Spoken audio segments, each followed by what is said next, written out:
here we are. We are waiting for the bagel to get all nice and crispy. Because you want your bagel very, very crispy. So here's what you do. You take a new plate. This is a small plate. Some might call it a saucer. And you wait for the bagel to finish. Now as you're waiting, you can take your piece of cheese. Now any kind of cheese will work, but I prefer the prepackaged sliced cheese because it's very easy. Now your cheese is probably warm by now if you took as long as me. That is something you might want to do because the cheese will melt quicker and you will be eating softer cheese. Now some might say, hey, soft cheese, what's the big deal? Well, I'll tell you, soft cheese is easier to chew. Have you ever had nacho cheese? It is kind of like nacho cheese without the spices and the runniness. You do not want to have so much cheese that you can dip salsa chips right into them. And you will cheese. You know. Now, while this is working, I will show you other things I have on my counter. I have pepper to spice things. And I also have salt to put salt into things. Now over here, I have a couple bananas.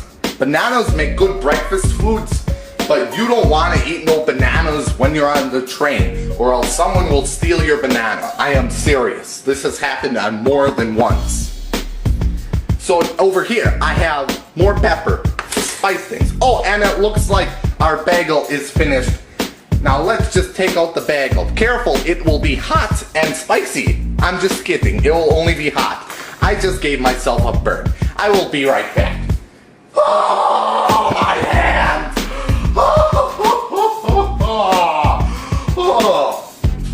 And I am back. Okay, now we are ready to put cheese on the bagel. Here's what you do. You take the cheese, you gotta pull it apart. Just pulling it apart. It's what you do best. Set that right on there. The bagel is hot, so the cheese is also warm. So if you combine hot and warm, you get extremely hot, and cheese melts when it's extremely hot.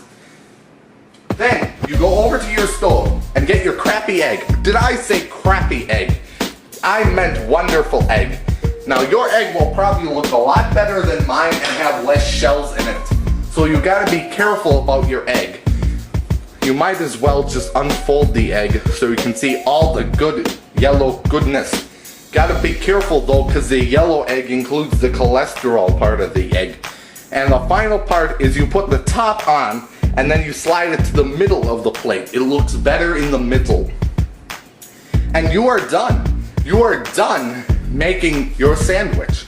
Now that is a mighty fine sandwich if I do say so myself.